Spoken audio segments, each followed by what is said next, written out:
Good morning everyone. अच्छा बच्चे, एक बात बताओ, हम चैप्टर 3 में कॉम्पिटेंसी ऑफ पार्टीज हम डिस्कस कर रहे थे और उसमें बेटा माइनर का पूरा केस बेटा हमने कल तक डिस्कस कर लिया था। काफ़ी सारे रूल्स हैं रिलेटिंग टू माइनर, वो सब हमने बेटा डिस्कस करे। अब हम सेकंड पॉइंट पे आ रहे हैं बेटा। छोटे छोटे 2 पॉइंट्स आज करेंगे। पर्सन ऑफ साउंड माइंड, तो बेटा आपको अच्छी तरह पता था, मैंने आपको बताया था कॉन्ट्रैक्ट में एंटर होने के लिए बेटा 3 कैरेक्टरिस्टिक्स का होना बहुत ज़रूरी है। कौन कौन सी 3 बेटा? पहला, माइनर नहीं होना चाहिए, मतलब एज 18 या उससे ऊपर होनी चाहिए। पर्सन साउंड माइंड का होना चाहिए। और तीसरा, must not be disqualified by law. तो यही दोनों पॉइंट्स बेटा आज हम डिस्कस करेंगे, साउंड माइंड का पर्सन और तीसरा must not be disqualified by law. चलो बेटा आ जाओ मेरे साथ साथ। देखो बेटा बहुत सिंपल बातें हैं, मेरी सब ध्यान से सुनना। तो बेटा सेकंड कैरेक्टरिस्टिक जो होनी चाहिए वो होनी चाहिए, पर्सन होना चाहिए साउंड माइंड का बच्चे।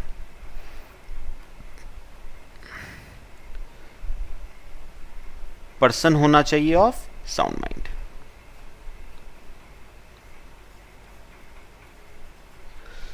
बेटा अपना एक बड़ी इंपॉर्टेंट बात आती है, कैसे पता चलेगा कि कोई पर्सन साउंड माइंड का है या नहीं है? मतलब क्या तरीका क्या हो जिससे हम ये पता कर पाए कि पर्सन साउंड माइंड का है या नहीं? तो देखो बेटा लॉ क्या कहता है, a person is said to be of sound mind if he is capable of understanding the terms of contract। तो बेटा पर्सन को ना साउंड माइंड का तब कहा जाएगा जब वो कॉन्ट्रैक्ट की टर्म्स एंड कंडीशंस को समझने में सक्षम हो। मेरे ख्याल से बेटा बहुत सिंपल था। पहली बात सुनो, पर्सन को साउंड माइंड का कब कहा जाएगा? जब वो पर्सन कॉन्ट्रैक्ट की टर्म्स एंड कंडीशंस को समझने में सक्षम हो। अगर कोई पर्सन कॉन्ट्रैक्ट की टर्म्स एंड कंडीशंस को समझने में सक्षम है, कैपेबल है, तो उसे बेटा हम साउंड माइंड का कहेंगे। तो बेटा एक बात याद रखना, कोई भी पर्सन अगर कॉन्ट्रैक्ट की टर्म्स एंड कंडीशंस को समझ पा रहा है, ठीक है, तो हम उस पर्सन को क्या कहेंगे? साउंड माइंड का। एक और शर्त है बेटा, he is able to form rational judgement as to its effect upon his interest. मतलब बेटा सिर्फ कॉन्ट्रैक्ट की टर्म्स एंड कंडीशंस को समझना ही काफी नहीं है बेटा। बीच में एक वर्ड उन्होंने लगाया है एंड। बेटा एक शर्त और है, और शर्त पता है बेटा क्या है? वो टर्म्स एंड कंडीशंस आपके लिए बेनिफिशियल है या नुकसानदायक है।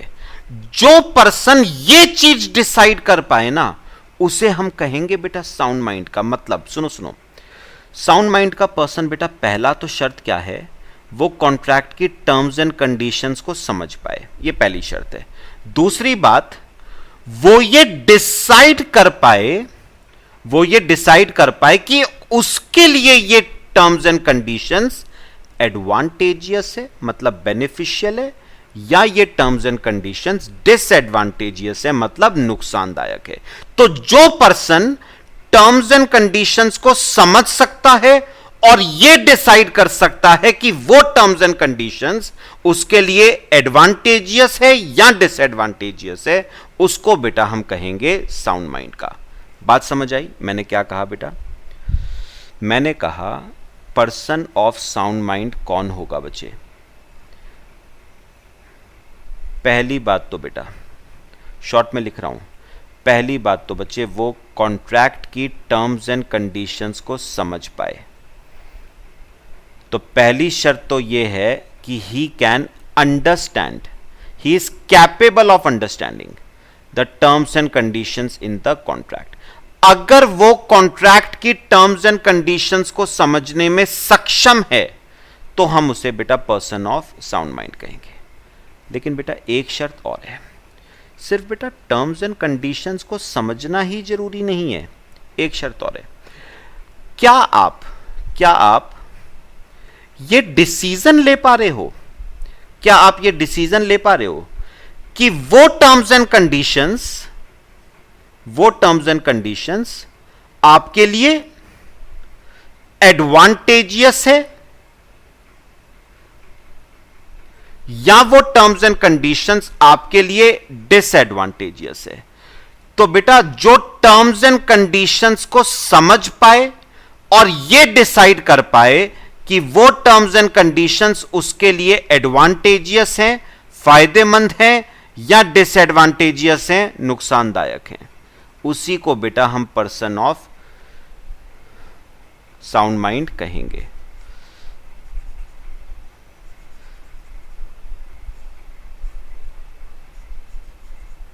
बात बेटा समझ आई? तो बेटा कैसे पता चलता है कि कोई पर्सन साउंड माइंड का है या अनसाउंड माइंड का है? तो बेटा दो शर्तें हैं सिंपल सी। पहला, अगर आप कॉन्ट्रैक्ट की टर्म्स एंड कंडीशंस को समझ पा रहे हो, और दूसरी बात ये डिसाइड कर पा रहे हो कि वो कंडीशंस आपके लिए एडवांटेजियस हैं, फेवरेबल हैं या डिसएडवांटेजियस हैं, अनफेवरेबल हैं, तो हम आपको पर्सन ऑफ साउंड माइंड कह सकते हैं। कॉपी करो बेटा, फिर आगे चलते हैं। समझ आया बेटा पर्सन ऑफ साउंड माइंड कौन होता है? अब आओ आगे डिस्कशन। बेटा ये देखो बेटा, पता है क्या, सुनो, अब मैं अगर आपको पर्सन ऑफ अनसाउंड माइंड के एग्जांपल्स दूं बेटा, जो अनसाउंड माइंड के लोग होते हैं बेटा, ड्रंकर्ड, मतलब बेटा सिंपल वर्ड्स में बोलूं तो those people who are under the influence of alcohol, बेवड़े, सिंपल वर्ड्स में।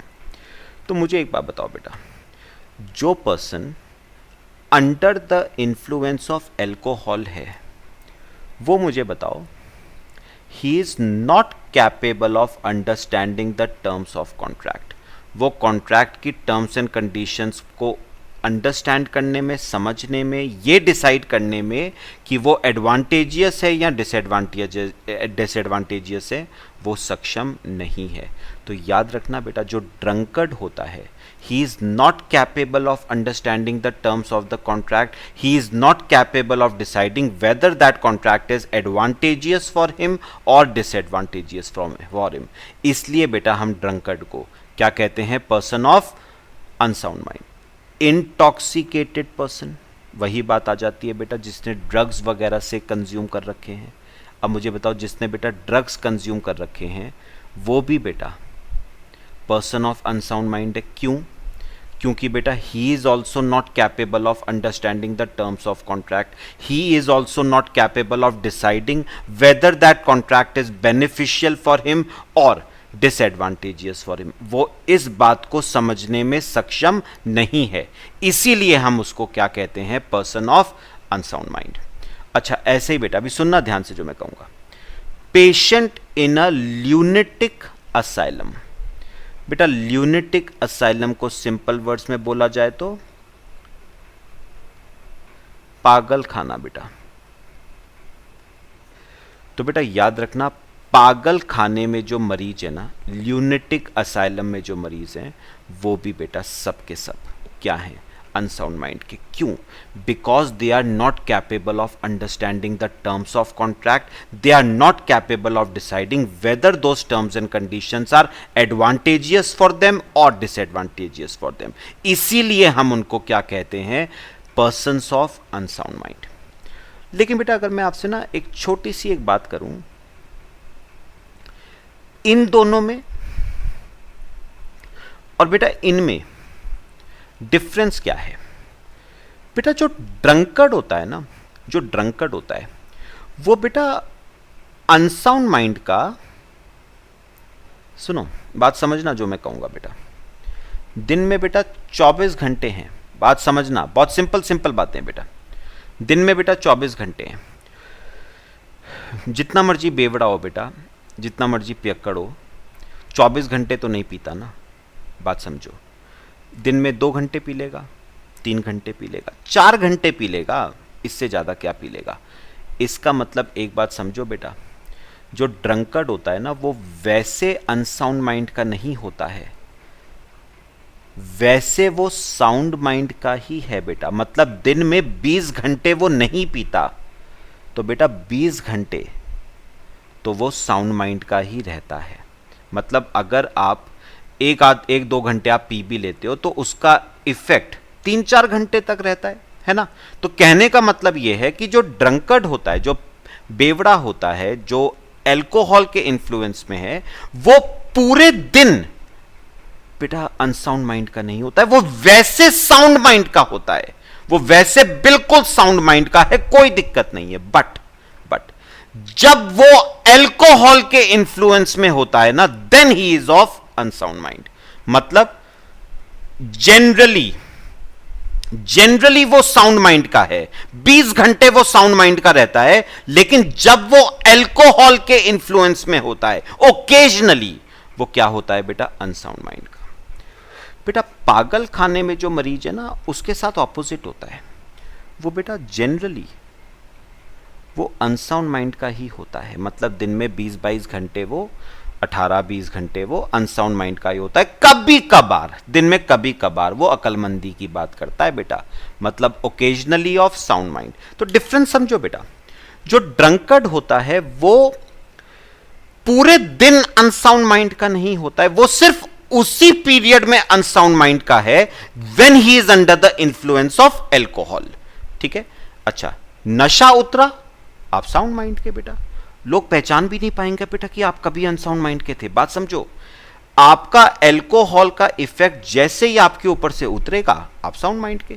मतलब जो ड्रंकर्ड होता है ना, वो वैसे बिल्कुल साउंड माइंड का है, कोई दिक्कत नहीं है, लेकिन when he is under the influence of alcohol, तब हम उसे क्या कहेंगे, अनसाउंड माइंड का। और लॉ कहता है he can not enter into contract when of unsound mind. मतलब बात समझो बेटा, ड्रंकर्ड क्या कॉन्ट्रैक्ट में एंटर हो सकता है? नहीं बेटा, लेकिन कब? When he is under the influence of alcohol, क्योंकि जब वो एल्कोहल के इंफ्लुएंस में है तभी वो अनसाउंड माइंड का है। जब वो एल्कोहल के इंफ्लुएंस में नहीं है तब तो वो साउंड माइंड का है, और साउंड माइंड का है तो क्या वो कॉन्ट्रैक्ट में एंटर हो सकता है? बिल्कुल बेटा।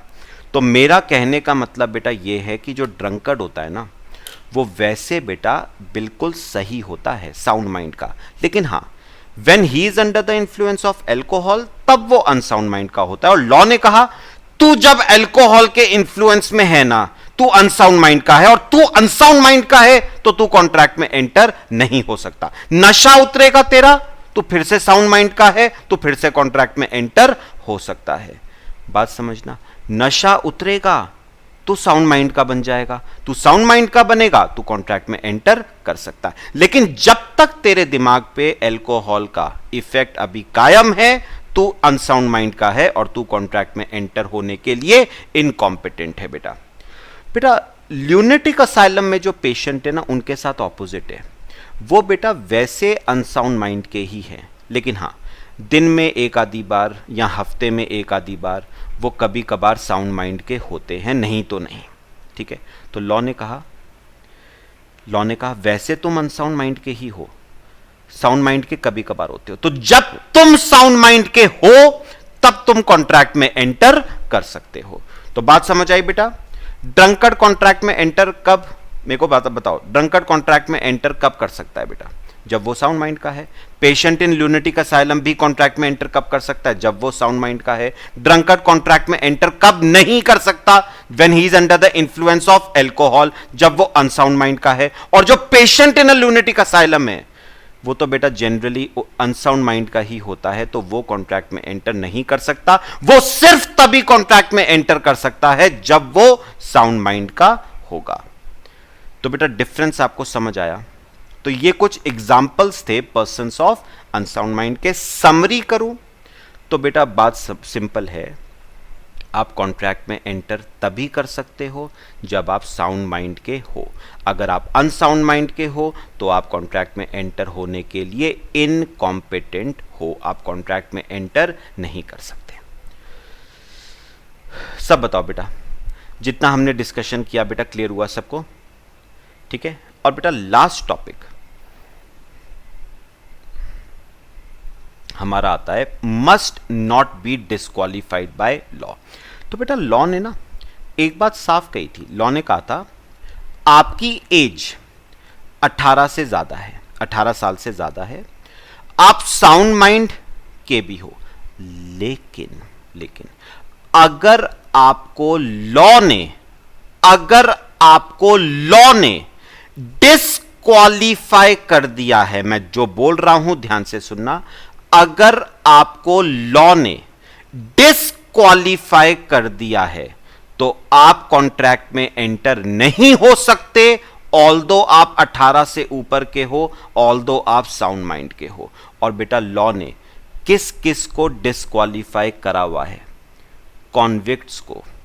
तो बेटा जो मुजरिम जेल में अपनी सजा काट रहे हैं, ऑल्दो वो 18 से ऊपर के हैं, ऑल्दो वो साउंड माइंड के हैं, लेकिन लॉ ने उनको डिस्क्वालीफाई करा है और लॉ ने कहा है तू कॉन्ट्रैक्ट में एंटर नहीं होगा तब तक जब तक तू जेल में अपनी सजा काट रहा है। हां, एक बार तेरी सजा खत्म हो गई उसके बाद तू कॉन्विक्ट नहीं है, तू कॉन्ट्रैक्ट में एंटर हो सकता है।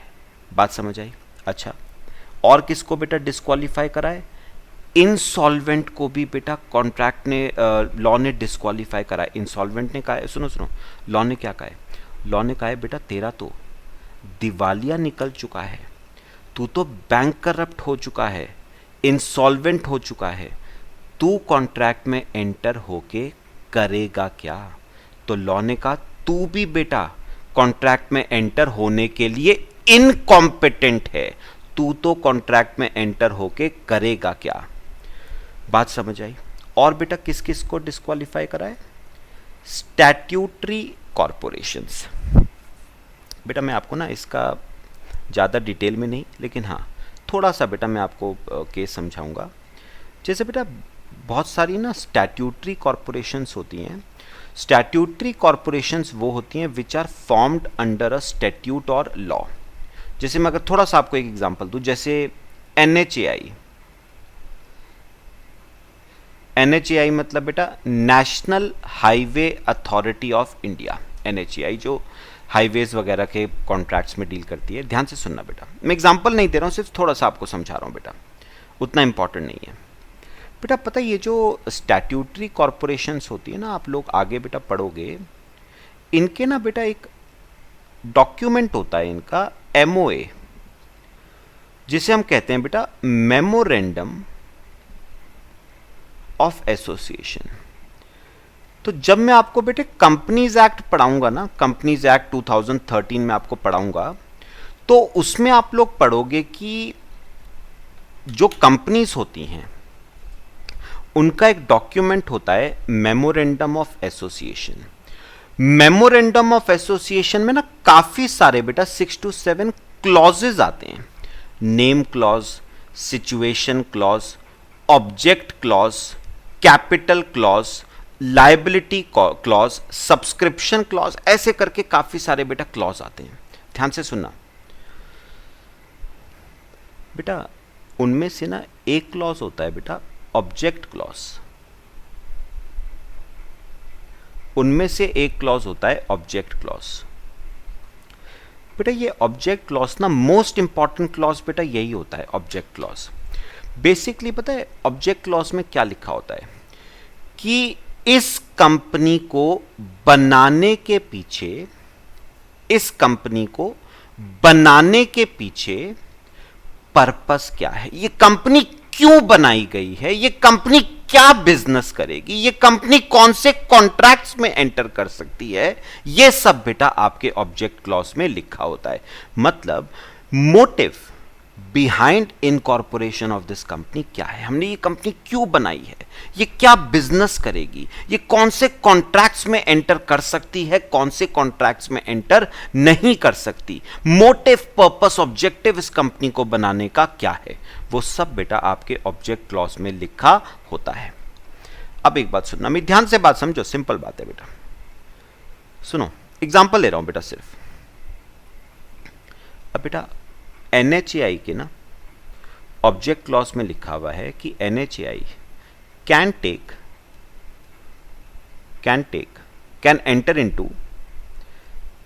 enter into contracts only relating to national highways। तो याद रखना NHAI के ऑब्जेक्ट क्लॉज में साफ साफ लिखा हुआ है कि NHAI सिर्फ उन्हीं कॉन्ट्रैक्ट्स में एंटर कर सकती है which are related to national highways, जो एक शहर को दूसरे शहर से कनेक्ट करते हैं, उन्हीं कॉन्ट्रैक्ट्स में एंटर हो सकती है। अब बेटा सुनो, अब हुआ क्या बेटा, जो NHAI थी ना वो बेटा ब्रिजेस के कॉन्ट्रैक्ट में एंटर होना शुरू हो गई। NHAI डैम्स के कॉन्ट्रैक्ट्स में एंटर हो रही है बेटा, NHAI रोड्स के कॉन्ट्रैक्ट में एंटर हो रही है बेटा। एग्जांपल दे रहा हूं आपको सिर्फ। तो मुझे ना एक बात बताओ बेटा, क्या NHAI ब्रिजेस के कॉन्ट्रैक्ट में बेटा एंटर हो सकती है? No, it is disqualified by law. आप सिर्फ बेटा कौन से कॉन्ट्रैक्ट में एंटर हो सकते हो? जिसकी अथॉरिटी आपको मेमोरेंडम ऑफ एसोसिएशन देता था। मेमोरेंडम ऑफ एसोसिएशन कहता था आपको बनाने का होल सोल पर्पस था कंस्ट्रक्शन ऑफ नेशनल हाईवेज, और आप ब्रिजेस, डैम्स, रोड्स के कॉन्ट्रैक्ट्स में एंटर हो रहे हो। No, you cannot enter into contracts relating to bridges, dams and roads. You are disqualified from entering into contracts relating to bridges, contracts relating to dams, contracts relating to roads. तो बात समझो बेटा, statutory corporations को बेटा disqualify नहीं करा गया है, मतलब वो पूरे तरीके से डिस्क्वालीफाइड नहीं है। वो सिर्फ वही कॉन्ट्रैक्ट्स ले सकती हैं जिनकी पावर कौन देता है बेटा उनको? मेमोरेंडम ऑफ एसोसिएशन जिन कॉन्ट्रैक्ट्स में एंटर होने की पावर देता है। स्टैट्यूटरी कॉर्पोरेशन सिर्फ उन्हीं कॉन्ट्रैक्ट्स में क्या कर सकती हैं? एंटर। बाकी सब कॉन्ट्रैक्ट्स के लिए वो क्या हैं? डिस्क्वालीफाइड है। क्या वो ब्रिजेस के कॉन्ट्रैक्ट्स में एंटर कर सकती है? No, they are disqualified. Dams, roads, इन सब के कॉन्ट्रैक्ट्स में बेटा वो एंटर नहीं कर सकती, they are disqualified by law. वो सिर्फ उन्हीं कॉन्ट्रैक्ट्स में एंटर कर सकती हैं जिनकी पावर उनको किसने दी है? किसने दी है बेटा? मेमोरेंडम ऑफ एसोसिएशन ने। मेरे ख्याल से बच्चे बात समझ आ रही है सबको? तो स्टैट्यूटरी कॉर्पोरेशंस वैसे डिस्क्वालीफाइड नहीं है, वो कॉन्ट्रैक्ट में एंटर हो सकती हैं, लेकिन सिर्फ उन्हीं कॉन्ट्रैक्ट में जिनमें एंटर होने की पावर किसने दी है? मेमोरेंडम में। बाकी किसी कॉन्ट्रैक्ट में वो एंटर नहीं कर सकती। मेरे ख्याल से बच्चे बात समझ आई। और बेटा लास्ट आता है एलियन एनिमी। वैसे बेटा ये जो एलियन एनिमी वाला केस है ना, ये मैं अभी आपको सिर्फ एग्जाम्पल छोटा सा बेटा देके बताता हूं, बाकी डिटेल में मैं इस पे डिस्कशन आपसे एलियन एनिमी का प्रॉपर एग्जाम्पल आपको बना के बताऊंगा, लेकिन आगे छोटा सा एग्जाम्पल बेटा यहीं पर दे रहा हूं, ये आगे करना है हमने। इमेजिन करो बेटा, इंडिया का एक पर्सन और पाकिस्तान का बेटा एक पर्सन। मुझे एक बात बताओ बेटा, मैं इंडिया का पर्सन हूं एक, और एक पर्सन है पाकिस्तान का। बेटा हम दोनों एक कॉन्ट्रैक्ट में एंटर होना चाहते हैं। हम दोनों कॉन्ट्रैक्ट में एंटर होना चाहते हैं। ध्यान से सुनना बेटा। और बेटा प्रॉब्लम क्या है, वैसे आप किसी दूसरे देश के साथ कॉन्ट्रैक्ट में एंटर हो सकते हो, कोई दिक्कत नहीं है बेटा। लेकिन बेटा इंडिया और पाकिस्तान के बीच में ना सिचुएशन उतनी अच्छी नहीं है। दोनों कंट्रीज किस पे हैं बेटा? वॉर पे हैं। अब चाहे वो वॉर बेटा सोशल वॉर चल रही हो या फिर आपकी बॉर्डर पे लड़ाई चल रही हो, जैसी मर्जी, लेकिन दोनों कंट्रीज बेटा इस टाइम वॉर पे हैं। ठीक है। और बेटा एक बात याद रखना, अगर कोई दूसरा देश आपके साथ, लॉ क्या कहता है मैं आपको सिंपल बताता हूं बेटा। लॉ कहता है देश का दुश्मन मतलब बेटा आपका दुश्मन। तो अगर पाकिस्तान का कोई पर्सन है बेटा, तो क्योंकि इंडिया का दुश्मन पाकिस्तान है, तो पाकिस्तान का हर नागरिक बेटा इंडिया के हर नागरिक का क्या है, दुश्मन। उसे हम कहते हैं बेटा एलियन एनिमी। बेटा एलियन एनिमी का मतलब होता है दूसरे देश का दुश्मन। दूसरे देश का दुश्मन। एलियन एनिमी मतलब, एलियन मतलब क्या हुआ, बाहर वो कोई मिल गया वाला एलियन नहीं बेटा, वो कोई मिल गया वाला एलियन नहीं। एलियन का मतलब है दूसरे देश का, ठीक है। और एनिमी का मतलब दुश्मन। तो एलियन एनिमी का मतलब हुआ दूसरे देश का दुश्मन। तो बेटा लॉ कहता है इंडिया का दुश्मन। इंडिया का दुश्मन मतलब बेटा इंडिया के हर नागरिक का दुश्मन।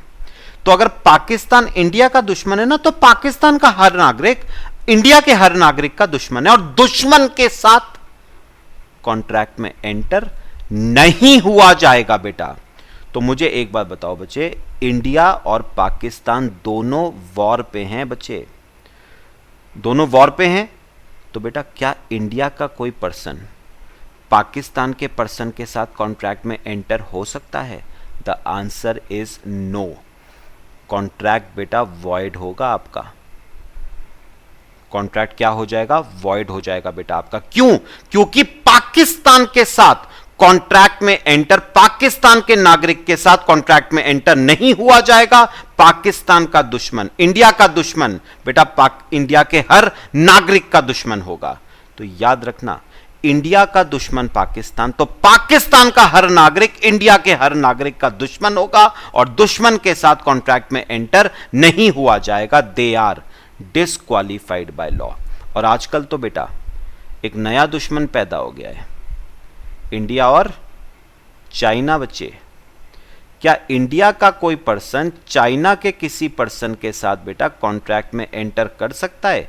प्रेजेंट सिनेरियो को देख के बेटा नहीं कर सकता बच्चे। वॉर सिचुएशन है दोनों कंट्रीज के बीच में। अब तो एप्लीकेशंस, एप्स वगैरह भी काफी बैन कर दिए हैं बेटा, पता होगा आप सबको। तो मुझे एक बात बताओ, करंट सिचुएशन को देख के तो बेटा ऐसा लगता है कि इंडिया का पर्सन चाइना के किसी पर्सन के साथ करंट सिचुएशन में कॉन्ट्रैक्ट में एंटर नहीं हो सकता बेटा, क्योंकि लॉ का मानना तो सिंपल है ना, चाइना किसका दुश्मन? इंडिया का दुश्मन है ना। तो चाइना का हर नागरिक इंडिया के हर नागरिक का दुश्मन, और दुश्मन के साथ कॉन्ट्रैक्ट में एंटर नहीं हुआ जाएगा। ये कॉन्ट्रैक्ट बेटा क्या मान लिया जाएगा? वॉइड मान लिया जाएगा। लो बेटे, तो ये लोग बेटा कॉन्ट्रैक्ट में एंटर होने से क्या है? डिस्क्वालीफाइड। बाकी बेटा एलियन एनिमी की आगे मैं प्रॉपर तरीके से आपको लिख के करवा दूंगा, लेकिन फिलहाल मुझे बताओ, जितना मैंने ओवरव्यू आपको दिया बेटा एलियन एनिमी का, क्लियर हुआ?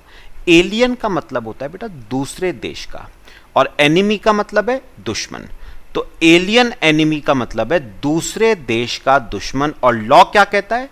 जो इंडिया का दुश्मन, ठीक है, वो इंडिया के हर नागरिक का दुश्मन, और दुश्मन के साथ कॉन्ट्रैक्ट में एंटर नहीं हुआ जाएगा। They are disqualified by law.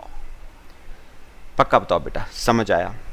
तो बेटा हमारा कॉम्पिटेंसी ऑफ पार्टीज बेटा टॉपिक पूरा हमारा खत्म हो गया। कल से न्यू टॉपिक इस पे शुरू करेंगे चैप्टर 3 में। बताओ समझ आया सबको? चलो बच्चे, बाकी बेटा नेक्स्ट क्लास में डिस्कस करते हैं। Till then thank you.